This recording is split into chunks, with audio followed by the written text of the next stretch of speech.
যাদের গাড়ির রেসারের সমস্যা দেখবেন চালাতে গেলে যে কোনো একদিকে টান নেয়। ঠিক আছে তাইলে ভাই ঠিকঠাক পারফেক্ট মনের মতো পারফেক্ট ঠিক আছে স্যাটিসফাই। হ্যাঁ ঠিক আছে। আপনি যে গাড়িটা দেখতে পাচ্ছেন ডিক্সা এসএফ নিউ মডেল, এই গাড়িটার রেসারের সমস্যা। তো যাদের গাড়ি রেসারের সমস্যা কিভাবে চেক করবেন সেটা আমি আজকে দেখাবো।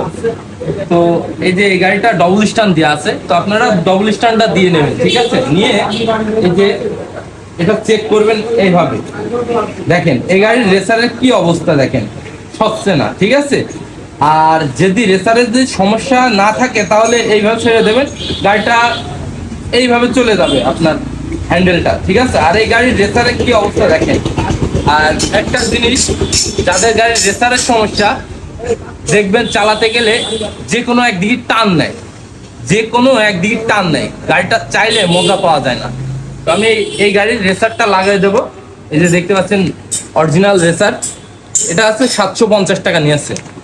তো যাদের গাড়ি রেসারের সমস্যা অবশ্যই এইভাবে চেক করবেন। বাবা বাবা যে টাইট, এই প্রথম খোলা হচ্ছে গাড়িটার গলা এত টাইট, এই অবস্থায় গাড়িওয়ালা চালাই যাচ্ছে। তো যাদের গাড়ির এই সমস্যা আছে, গলার রেসারটা অবশ্যই যখন মোবিল চেঞ্জ করবেন তখন একটু মিস্ত্রি দিয়ে চেক করে নেবেন, তাহলে আপনার গাড়ির এই সমস্যাগুলি হবে না। গলার রেসার লাগাতে হলে আপনার ডাম্পার লাভিয়ে নিতে হয়, তাহলে আপনার লাগাতেই অনেক সুবিধা হয়, ভালো হয়। তো দেখতে পাচ্ছেন আমরা হ্যান্ডেল বার খুলেছি, তারপরে ডাম্পারটা খুলেছি, খুলে যে বলটা আছে সেটা আপনাদের দেখাবো কি অবস্থা আছে। দেখেন মানে বল বসে গিয়েছে, আর গ্রিস তো শুকিয়ে অবস্থা খুবই খারাপ।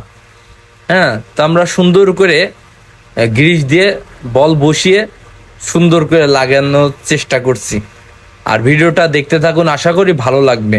ঠিক আছে বন্ধুরা, তো নিচের বল লাগানো কমপ্লিট হয়ে গেছে, উপরের বল লাগানো কমপ্লিট হয়ে গেছে। তো আমরা এখন যে ট্রিটা আছে ট্রিটা আমরা লাগাবো। দেখেন একদম ইজিলি লাগানো যাচ্ছে সব কিছু খুলে নিলে। আর সব কিছু সেট করার পরে প্রথমে আমি চালাই, চালিয়ে চেক করে তারপরে আমি গাড়িওয়ালার কাছে দিই। তো গাড়িওয়ালা কি বলে আমি শুনবো কেমন হয়েছে। ঠিক আছে তাইলে ভাই ঠিকঠাক পারফেক্ট মনের মতো পারফেক্ট ঠিক আছে স্যাটিসফাই। হ্যাঁ ঠিক আছে।